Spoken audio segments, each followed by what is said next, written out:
तू ही रे माझा मितवा या मालिकेच्या आजच्या भागामध्ये इथे आता मामा वल्लरीला म्हणत असतात की वल्लरी, मला माहिती आहे, मला सगळं काही कळलं आहे. तेव्हा वल्लरी म्हणते, काय काय माहिती काय तुम्हाला? तेव्हा मामा म्हणतात की त्यावेळेला रमाकांत भाऊजी आणि सुप्रिया वहिनी हे दोघेही निर्दोष असतील. मला पूर्णपणे खात्री आहे की त्या दोघांनी काहीही चुकीचं केलेलं नाही आहे. ते दोघेजण नक्की निर्दोष सिद्ध होतील. म्हणजे त्या दोघांची चुकीच नाही आहे, हे कुणीतरी तिसऱ्याच व्यक्तीने केले. वल्लरी म्हणते, कुणी केले तिसऱ्या व्यक्तीने? तेव्हा मामा तिच्याकडे बोट दाखवतात आणि म्हणतात की आपल्याला तेच तर शोधून काढायचं आहे ना, की नक्की हे कुणी केलं. सुप्रिया वहिनी आणि रमाकांत भाऊजी यांच्याबद्दल कुणी गैरसमज निर्माण केले हे आता शोधून काढायला नको का? तेव्हा इथे वल्लरी खूपच जास्त टेन्शनमध्ये आलेली असते, जेव्हा मामा म्हणतात की ईश्वरी एक ना एक दिवस त्या खऱ्या गुन्हेगाराला नक्की शोधून काढेल. ती रमाकांत भाऊजींना घरी घेऊन आली आहे ना, आता ती खऱ्या गुन्हेगाराला सुद्धा शोधून काढेल. तेव्हा इथे ईश्वरी म्हणत असते की अर्णव सर, मला माहिती आहे, मी तुमच्या वडिलांना इथे घेऊन आलेलं तुम्हाला आवडलेलं नाही आहे. तुम्ही 8 वर्षांचे होतात तेव्हापासून तुमचे वडील तुमच्याबरोबर नाहीत. तुमच्याजवळून तुमचं बाळपण हिरावून घेतलं गेलं, बरोबर ना? तुमच्या मनामध्ये त्या कडू आठवणी आहेत, तो म्हणतो, आणि त्या आठवणी कधीही बाजूला होणार नाही. आणि त्या आठवणी तू बाजूला करण्याचा प्रयत्न देखील करू नकोस मिस इंदौर. तेव्हा ईश्वरी म्हणते, ठीक आहे, मी काही करत नाही आहे. फक्त मी तुम्हाला एक सांगते की मी नक्की काय बोलले, तिथे काय घडलं हे तरी तुम्ही ऐकून घ्या ना सर. तेव्हा इथे ईश्वरी आता अर्णवला सांगत असते की तिने कसं बाबांना कन्व्हिन्स केलं, कसं ती घरी घेऊन आली. ईश्वरी म्हणते, बाबा प्लीज थांबा. तेव्हा ते म्हणतात, नाही, मी थांबणार नाही आहे. ईश्वरी म्हणते, तुम्ही या माणसाला ओळखत नाही का? तेव्हा बाबा म्हणतात, नाही ओळखत, या माणसाला मी अजिबात ओळखत नाही. तेव्हा ते निघून जात असताना म्हणतात की तू उगाच माझ्या मागोमाग येऊ नकोस.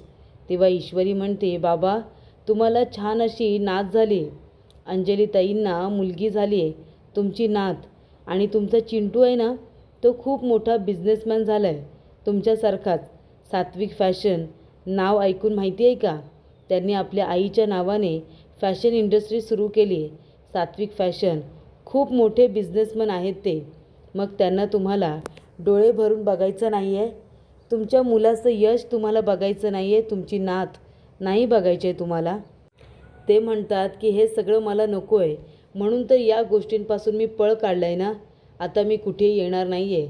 आणि तू का मला त्यांच्याबद्दल एवढं सांगतेस? तू कोण आहेस कोण मुली? तेव्हा ईश्वरी म्हणत असते की माझं नाव सौ ईश्वरी अर्णव राजशिर्के, तुमच्या चिंटूची बायको आहे मी.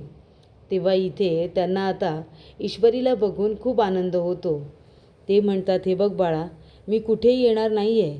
अगं मी घर संसार कधीच सोडला आहे आणि तिथे आता माझं कुणीही नाही आहे.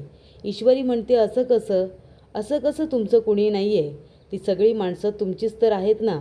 रमाकांत काका म्हणतात, नाही, गेल्या काही वर्षांमध्ये काय काय घडलं आहे तुला काही माहिती नाही आहे. त्यामुळे विनाकारण तू मला घरी घेऊन जाऊ नकोस. मी कुठेच येणार नाही आहे. मी त्या सगळ्यांपासून आता कधीपासूनच दूर झालेलो आहे. तेव्हा इथे आता ईश्वरी म्हणते की का तुम्ही असा विचार करताय? हे बघा, काही वर्षांपूर्वी जे काही घडलं आहे ना, त्याबद्दल मला सगळं काही माहिती आहे. तेव्हा तुमची काहीच चूक नव्हती. खरंच सांगते, तुमची तेव्हा काही चूक नव्हती. तुम्हाला त्या प्रकरणामध्ये फसवलं गेलं होतं. तेव्हा इथे रमाकांत काका म्हणतात, तुला काय माहिती गं?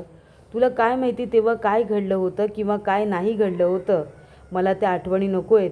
त्या आठवणींचा सुद्धा मला त्रास होतो. तेव्हा ईश्वरी म्हणते की तुम्हाला त्या आठवणींचा त्रास होतो, मला मान्य आहे. कारण जो त्रास तुम्ही सहन केलात ना, तो त्रास माझ्या आईने सुद्धा सहन केला. तर तुला काय माहिती आहे तेव्हाबद्दलचं? तेव्हा ईश्वरी म्हणते की जेव्हा इंदोरच्या हॉटेलवरती माझ्या आईला इंटरव्ह्यूसाठी पाठवलं होतं ना, तेव्हा तिथे जे काही घडलं, तुमच्यासोबत ज्या मुलीची बदनामी झाली, सुप्रिया, तिची मुलगी आहे मी. तेव्हा इथे त्यांना खूप मोठा धक्का बसतो. तेव्हा ईश्वरी म्हणते, अर्णव सर, बाबांना सत्य सांगितल्यानंतर ते माझ्याबरोबर इथे यायला तयार नव्हते. त्यांनी माझ्याबरोबर येण्यासाठी नकारच दिला होता. पण तरीसुद्धा त्यांना मी इथे घेऊन आली, कारण शेवटीला ते तुमचे बाबा आहेत. या घरामध्ये त्यांचं येणं गरजेचं होतं असं ईश्वरी सांगत असते. आणि सर, तुम्ही काळजी करू नका. माझ्या आईचे आणि तुमच्या बाबाचे जे कोणी खरे गुन्हेगार आहेत ना, त्यांना शोधून काढल्याशिवाय मी स्वस्थ बसणार नाही, हे मी स्वतःलाच प्रॉमिस केलेलं आहे. मी नक्की त्या खऱ्या गुन्हेगाराला शोधून काढणार आहे. त्यानंतर नम्रता उशिरा घरी आलेली असते. सुप्रिया तिची वाट बघत असते. सुप्रिया म्हणत असते, अजून कशी आली नाही मुलगी? एव्हाना यायला हवी होती. तेवढ्यातच नम्रता येते आणि म्हणते, आई अगं काय हे, बाहेरच माझी वाट बघत उभी आहेस का? ती म्हणते, वाट बघू नाहीतर काय करू? काय गं नमू, तू एकटी एवढ्या उशिरा काय येतेस? आणि आकाश नाही आली तुला सोडायला? ती म्हणते, नाही गं, आकाशच मला सोडायला येत होते, पण मीच त्यांना म्हणाले की तुम्ही मला सोडायला येऊ नका. मग ते इथे मला सोडायला आले असते, मग त्यांच्या घरी गेले असते.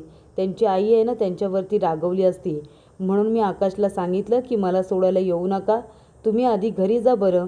तेव्हा इथे सुप्रिया म्हणत असते की हे बघ नमू, अगं रोज पेपरमध्ये काही ना काहीतरी बातमी छापून येतेच आहे मुलींबद्दल. अगं त्या वाचल्या ना की जीवाला घोर लागतो गं. त्याच्यामध्ये तू इतकी उशिरा घरी येतेस. यापुढे काही झालं ना तरीसुद्धा आकाश सोडायला आले तर आकाशला सोडायला येऊ देत, नाही म्हणत जाऊ नकोस, कळलं का? तेव्हा इथे नम्रता म्हणते, हो ग आई, कशाला उगाच इतकी काळजी करतेस? काळजी करायचं काही कारण नाही आहे. तेवढा ते शुभंकर येतो आणि म्हणतो, अरे वा, किती छान इथे नजारा आहे. हे सगळे मोमेंट्स मी कॅप्चर करतो, फोटोज काढतो.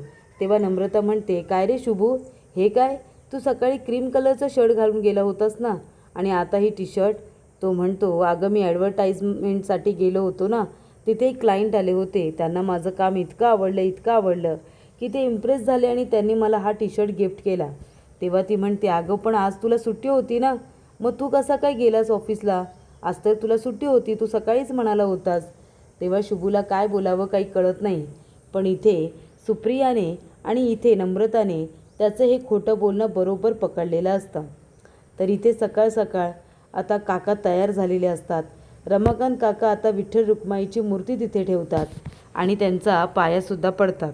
तेव्हा ईश्वरी येते आणि म्हणते, बाबा चला नाश्ता करायला चला बरं, नाश्ता तयार आहे. तेव्हा ते म्हणत असतात की हो येतो मी, तू हो पुढे, मी येतो. ईश्वरी म्हणते, बाबा तुम्हाला काही बोलायचं असेल, काही सांगायचं असेल तर प्लीज माझ्याशी बोलत जा, मला सांगत जा, मनात काही ठेवू नका. तेव्हा इथे बाबा आता म्हणतात की ईश्वरी, आणि ते गप्प बसतात. ईश्वरी म्हणते, काय झालं बाबा, मला कळतंय तुम्हाला काहीतरी बोलायचं आहे, बोला ना, जे काही आहे मनात ते बोला.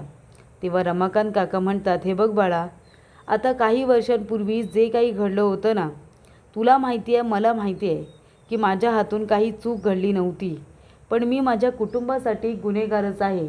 कारण का, तेव्हा मी माझी बायको हिने आत्महत्या केल्यानंतर माझ्या लहान मुलांना वाऱ्यावरती सोडून मी निघून गेलो.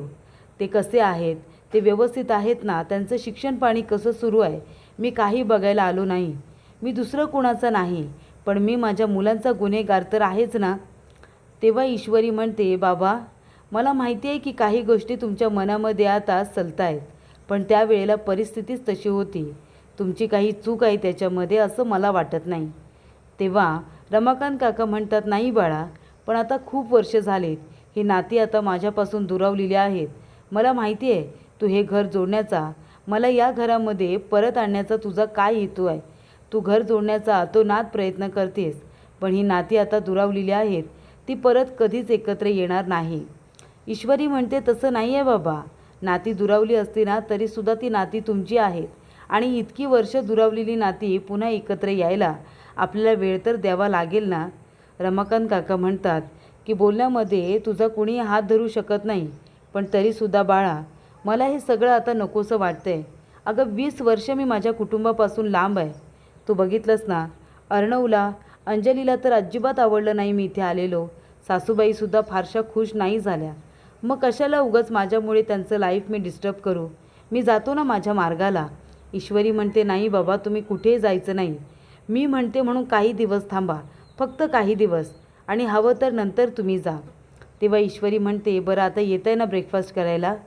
रमाकांत काका म्हणतात की आधी देवघरात जाऊया आणि मग मी नाश्ता करायला येतो. तेव्हा इथे आकाशने नम्रताला फोन करून सांगितलेलं असतं की एका माणसाने, माथे फिरू माणसाने पुन्हा त्याच्यावरती अटॅक केला, त्याला मारण्याचा प्रयत्न केला. तेव्हा शुभंकर त्यांचं बोलणं चोरून ऐकत असतो. तेव्हा नम्रता म्हणत असते, आकाश सर तुम्ही ठीक आहात ना? हे काय लागले तुझ्या मागे? कोणी ना कोणीतरी सतत तुमच्यावरती हल्ला का करत असतं? तेव्हा आकाश म्हणतो, मला पण कळत नाही आहे तो व्यक्ती कोण आहे. तेव्हा इथे नम्रता म्हणते, काम करा सर, आता पोलीस कंप्लेंट केल्याशिवाय पर्याय नाही. तुम्ही पोलीस कंप्लेंट करा बरं. हा नक्की कोण माणूस आहे ना, तो लवकरात लवकर सापडला पाहिजे. तेव्हा इथे नम्रता म्हणते, तुम्हाला कुठे लागलं तर नाही ना? मला तुमची खूप काळजी वाटते. आकाश म्हणतो, अजिबात काळजी करू नको, मला कुठे लागलेलं नाही आहे. फक्त ज्याने माझ्यावरती हल्ला केला ना, त्या माणसाच्या लेफ्ट हँडवरती एक फटका बसला आहे, ज्याने त्याला खूपच जास्त त्रास होत असेल. तेव्हा इथे शुभंकरच्या डाव्या हातावरती आकाशने इथे खूप जोराने फटका दिलेला असतो. त्यामुळे आता त्याच्यावरून त्याला ओळखणं सोपं होऊन जाणार असतं. तेव्हा इथे आकाश म्हणतो की हेच सांगायला तुला फोन केला होता, पण जे काही घडलं ते घरी कुणालाही सांगू नकोस. सगळे उगाच आता वेगळ्या टेन्शनमध्ये आहेत, माझ्यामुळे त्यांना अजून टेन्शन येईल. त्यानंतर इथे नम्रता म्हणत असते, बरं ठीक आहे आकाश सर, तुम्ही काळजी घ्या, मला वेळ भेटल्यानंतर आपण दोघेजणं नक्कीच भेटू. तेव्हा आकाश म्हणतो, बरं बरं ठीक आहे, तुझं इथे काम झाल्यानंतर मला सांग, आपण दोघेजणं भेटूया. शुभंकर त्यांचं बोलणं ऐकत असतो, त्याला खूप जास्त राग येत असतो. तेवढ्यातच तिथे सुप्रिया येते. तेव्हा शुभंकर रूममध्ये जाऊन लपून बसतो. सुप्रिया म्हणत असते, काय गं नम्रता, काय झालं, कसला विचार करतेस तू? तेव्हा इथे नमू म्हणत असते की आई, अगं बघ ना, आकाशवरती पुन्हा कुठल्या तरी माणसाने इथे दगडाने हल्ला केला गं, त्यांना मारण्याचा प्रयत्न केला.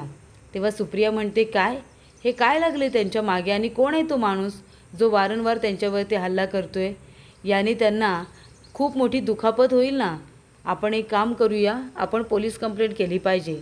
तेव्हा नम्रता म्हणत असते, मी आकाशला सांगितलंय पोलीस कंप्लेंट करायला. त्यानंतर इथे शुभंकर येतो आणि म्हणतो, हे घ्या लेडीज, तुमच्यासाठी थंडगार सरबत घ्या. दोघीजणी सरबतचा ग्लास हातामध्ये घेतात, पण खूपच जास्त सॅड असतात. शुभंकर म्हणतो, काय झालं, तुमच्या दोघींचे चेहरे असे पडलेत का?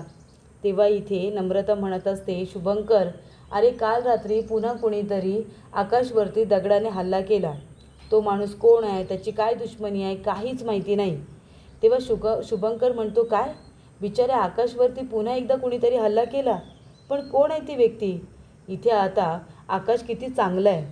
तेव्हा इथे तो जो कोणी माणूस आहे ना, त्याला लवकरात लवकर शोधून काढलं पाहिजे, असं शुभंकर म्हणत असतो. स्वतः इथे हल्लेखोरच आता स्वतःच म्हणत असतो की त्या माणसाला शोधून काढलं पाहिजे. तो म्हणतो, बरं टेन्शन घेऊ नका, तुम्ही सरबत पिऊन घ्या, माझा मोबाईल आतमध्ये राहिला आहे, मी माझा मोबाईल घेऊन येतो. नम्रता म्हणते, बघितलंच आई, आपण काहीतरी महत्त्वाचं सांगतोय तर याला काय, तर त्याचा मोबाईल राहिला आहे तो घेऊन येतोय, याला काही अर्थ तरी आहे का? तेव्हा इथे सुप्रिया म्हणते, हे बघ बाळा, तू उगाच आहे ना दुसऱ्यांवरती राग काढू नकोस, आता जे काही करायचं आहे ते आपल्यालाच करायचं आहे. शुभंकर म्हणतो, अरे देवा, हे लोक आता पोलीस स्टेशनला जाऊन तक्रार करायचं म्हणत आहेत, आणि जर त्यांना कळलं पोलिसांना की हल्ला करणारा मीच होतो, तर हे प्रकरण माझ्या अंगाशी तर येणार नाही ना, याची त्याला भीती वाटत असते. त्यानंतर इथे सगळेजण ब्रेकफास्ट करायला बसलेले असताना त्या ठिकाणी राकेश आलेला असतो. तो म्हणतो, येऊ का? तेव्हा राकेशला बघून अंजलीला खूप आनंद होतो. ती म्हणते, अहो तुम्ही आलात, बरं झालं तुम्ही लवकरात लवकर आलात. तेव्हा इथे आजी म्हणत असते, अगं अंजली, जावई बापूंना काय आता तिथेच उभं करणार आहेस का? अगं येऊ दे आपल्याबरोबर, थोडा नाश्ता करू दे, सकाळच्या फ्लाईटने आलेत ते. तेव्हा राकेश म्हणतो की आजी पाया पडतो, आशीर्वाद द्या. आणि खरं तर मी सकाळच्या फ्लाईटने आलो आहे, पण मी येता येता खाल्ले, मला काही खायला नको आहे, तुमचं होऊ द्या.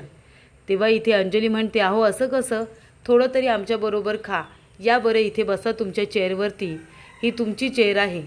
तेव्हा ईश्वरी येते आणि त्या चेअरला हात लावते आणि म्हणते, नाही, ती चेअर आता जिजूंची नाही आहे, कारण ही चेअर या घरातल्या मुख्य व्यक्तीची आहे, बरोबर ना, हेड ऑफ द फॅमिलीची आहे, आणि आपल्या घरातले हेड ऑफ द फॅमिली आहेत आपले बाबा. त्यामुळे आता या खुर्चीवरती बसण्याचा मान आणि अधिकार हा फक्त आणि फक्त इथे आता अर्णव आणि इथे अंजली यांच्या बाबांसाठीचा आहे. तेव्हा इथे ईश्वरी म्हणते, बाबा या, बसा इथे तुम्ही. तेव्हा अंजलीला काहीच बोलता येत नाही, कारण प्रश्न तिच्यासुद्धा बाबांचाच असतो. कितीही राग असेल, तिरस्कार असेल, पण शेवटीला बाप हा बाप असतो. तेव्हा अंजलीसुद्धा काहीच बोलत नाही. ती फक्त एवढंच म्हणते की या माणसाला इथे घेऊन यायची काय गरज होती. तेव्हा ईश्वरी म्हणते ते या घरचे सगळ्यात मुख्य व्यक्ती आहेत. आज ना उद्या त्यांना यायचंच होतं, मग त्यांना इथे घेऊन आले तर काय बिघडलं. तेव्हा इथे राकेश म्हणत असतो की मी 2 दिवस बेंगलोरला काय गेलो, इथे खूप काही गोष्टी घडलेल्या आहेत. हा तर अर्णव आणि अंजलीचा बाप आहे, रमाकांत राज शिर्के. इतक्या वर्षानंतर हा घरी परत का आला, नक्की काय घडलंय ते बघायला हवं. त्यानंतर इथे अंजलीने आपल्या बाबांना तिथे बसवलेलं असतं, पण अर्णवला ती गोष्ट आवडत नाही. अर्णव म्हणतो मला नको ब्रेकफास्ट आणि तो सरळ आता उठून निघून जातो. तेव्हा रमाकांत राजे शिर्के म्हणतात की हे बघ ईश्वरी बाळा, मी सगळ्यांबरोबर इथे नाश्ता करत नाही. सगळ्यांचं झाल्यानंतर मला सांग, मी नंतर नाश्ता करेन. उगाच माझ्यामुळे इथे कुणालाही त्रास नको. ईश्वरी म्हणते नाही नाही बाबा, तुम्ही इथून उठायचं नाही आहे, तुम्ही इथेच बसा आणि नाश्ता करून घ्या. कुणाला करायचं असेल ते करतील, नाही करायचं असेल तर ते जातील. तेव्हा राकेश म्हणतो की ईश्वरीजी हे नेमके कोण आहेत, मला कळत नाही आहे. तेव्हा ईश्वरी म्हणत असते की मी तुमची ओळख करून देते. हे आहेत अंजलीताई आणि अर्णव सरांचे बाबा रमाकांत राज शिर्के, आणि ते आता इथे खूप वर्षानंतर परत आले आहेत, म्हणून तुम्हाला काही आठवत नाही आहे. तेव्हा इथे राकेश म्हणत असतो हो का, तुम्ही अंजलीचे बाबा आहात का. बाबा पाया पडतो, आशीर्वाद द्या. तेव्हा इथे आता सुखी राहा असा आशीर्वाद दिलेला असतो. तेव्हा राकेश आपल्या मनामध्ये म्हणत असतो की चला अजून एक वाटेकरी आला इथे प्रॉपर्टीमध्ये, पण काहीच हरकत नाही. सगळ्यांना एक एक करून कसं कमी करतो ना ते बघाच तुम्ही. इथे चिंटूची सगळी प्रॉपर्टी ही मलाच मिळणार आहे. तेव्हा इथे अंजली म्हणत असते आहो कशाला तुम्ही सारखे सारखे पाया पडताय. तेव्हा राकेश म्हणतो अंजली अगं असं काय करतेस, ते सासरे आहेत माझे, तुझे बाबा आहेत ना, मग आता पाया वगैरे पडायला नको. तेव्हा इथे अंजली म्हणत असते की तुम्हाला काही माहिती नाही आहे, तुम्ही उगाच त्यांच्या पाया वगैरे पडू नका. तेव्हा राकेश म्हणतो की बाबा तुम्ही तुमच्या नातीला बघितलं का. ते म्हणतात की नाही नाही अजून बघितलं. ईश्वरी म्हणते काही झालं ना तरी मी माझ्या मुलीला यांना दाखवणारसुद्धा नाही आहे. तेव्हा जर कुणाला बघायचं असेल ना तर रूममध्ये यायचं, मी माझ्या मुलीला घेऊन इथे येणार नाही. तेव्हा इथे अंजली चिंटू कुणीही त्यांच्याबरोबर नीट बोलत नसतं. तेव्हा इथे राकेश म्हणत असतो की कुणी नीट बोलत नाही आहे, पण ही ईश्वरी इतकी त्यांच्या पुढे पुढे का करते, नक्की काय घडलं आहे. तेव्हा इथे आजी म्हणत असतात की जावई बापू एक काम करा, तुम्ही जाऊन आता जरा अंजलीला बघा, तिला जरा समजवा, इतका रागराग बरा नाही. तेव्हा राकेश म्हणतो बरं बरं ठीक आहे, मी जाऊन तिच्याशी बोलतो. आणि तेव्हा इथे ईश्वरी म्हणते बाबा तुम्ही बसा बरं, नाश्ता करून घ्या. तेव्हा इथे ईश्वरी आपल्या हाताने नाश्ता द्यायला जात असते. तेव्हा मामा म्हणतात की ईश्वरी अगं काय हे तुझ्या हाताला लागले ना, एका हाताने द्यायला तुला जमणार आहे का, तू पण इथे बस बरं, मी तुला आणि इथे भाऊजींना मी आता नाश्ता देणार आहे. तेव्हा वल्लरी आता नाटकातच म्हणते की आजी मी तुम्हाला आता इथे अजून ब्रेड बटर लावून ब्रेड देऊ का. ती म्हणते नाही नको नको मला काही नको आहे. तेव्हा रमाकांत काकांना तिने आता ईश्वरीने इथे आता हेड ऑफ द फॅमिलीची जागा मिळवून दिलेली असते आणि सगळ्यांसमोर नाश्तासुद्धा करायला सांगितलेला असतं. तेव्हा इथे ते नाश्ता वगैरे करतात. अंजली आता रूममध्ये आलेली असते. ती म्हणते काय हो, काय गरज होती तुम्हाला त्यांच्या पाया वगैरे पडायची, आपल्या कर्णिकाबद्दल बोलायची, तुम्हाला काही आठवत नाही आहे म्हणून. नाहीतर या माणसाने आम्हाला किती त्रास दिला आहे, लहानपणी आम्हाला सोडून गेलं आहे, तुम्हाला माहिती नाही आहे का, तुम्हाला इथे पाया वगैरे पडायची काही गरज नव्हती. तेव्हा राकेश म्हणतो अंजली मॅडम असं कसं बोलताय तुम्ही, ते तुमचे बाबा आहेत. आज इतक्या वर्षानंतर जरी परत आले असले ना तरीसुद्धा ते तुमचे बाबाच आहेत ना. ती म्हणते हो आहेत ना, पण इतकी वर्ष आम्हाला लहानपणी सोडून जाताना त्यांनी विचार केला नाही की आम्ही लहान आहोत की काय आहोत. अचानकपणे आम्हाला रस्त्यावरती सोडून सरळ निघून गेले. तेव्हा इथे राकेश म्हणतो मग इतक्या वर्षानंतर ते परत कसे काय आले. तेव्हा अंजली म्हणते आहे ना ती ईश्वरी, तिला काही काम नव्हतं, ती घेऊन आली आहे त्यांना इथे घरी. तेव्हा राकेश म्हणत असतो की हे बघा अंजली मॅडम, मला मान्य आहे की तुम्हाला तुमच्या बाबांचा राग येतो, पण आता शेवटीला ते तुमचे बाबा आहेत. जे काही झालं गेलं ते सगळं विसरून जाऊन आता पुढे जायला नको का, त्याच गोष्टी उकरण्यात काही अर्थ नाही आहे. अंजली म्हणते तुम्ही गप्प बसावं, तुम्हाला काही माहिती नाही आहे, तुम्ही जाऊन फ्रेश व्हा, नंतरला आपण या विषयावरती बोलू. तेव्हा राकेश हसत असतो. तो म्हणतो की काही झालं ना तरी या घरातली शांतता टिकून राहता कामा नये. तर पुढील भागामध्ये इथे आता अर्णव खूप चिडलेला असतो. अर्णव म्हणत असतो की तुला माहिती नाही आहे मिसिंदर, या माणसाचं काळीज आहे ना दगडाचं काळीज आहे. म्हणून तर हा माणूस आम्हाला लहान असताना इथे सोडून निघून गेला ना. तेव्हा इथे चिंटूचा जाता जाता धक्का लागतो आणि तेव्हा त्यांच्या खांद्याची पर्स आता खाली पडते. त्याच्यामध्ये आता लहानपणीची चिंटूची एक आता कॅप असते. ती कॅप आता खाली पडलेली असते. ईश्वरी ती उचलते. त्याच्यावरती लिहिलेलं असतं चिंटू. तेव्हा ईश्वरी म्हणत असते की सर हे बघा, ज्या माणसाला तुम्ही दगडाच्या काळजाचा म्हणताय ना, त्यांनी आपल्या मुलाची लहानपणीची ही कॅप अजूनपर्यंत व्यवस्थित जपून ठेवली आहे. चिंटू आहे ना त्याच्यावरती नाव. आणि जर हा माणूस इतकी वर्ष तुमची ही कॅप जपून ठेवू शकतो, तो माणूस दगडाच्या काळजाचा कसा काय असू शकतो सांगा बरं, असं ईश्वरी आता अर्णवला म्हणते. तेव्हा अर्णवला कळतं की आपले वडील जरी आपल्यापासून दूर होते तरीसुद्धा त्यांचं प्रेम आणि माया आमच्यावरती तेवढीच होती.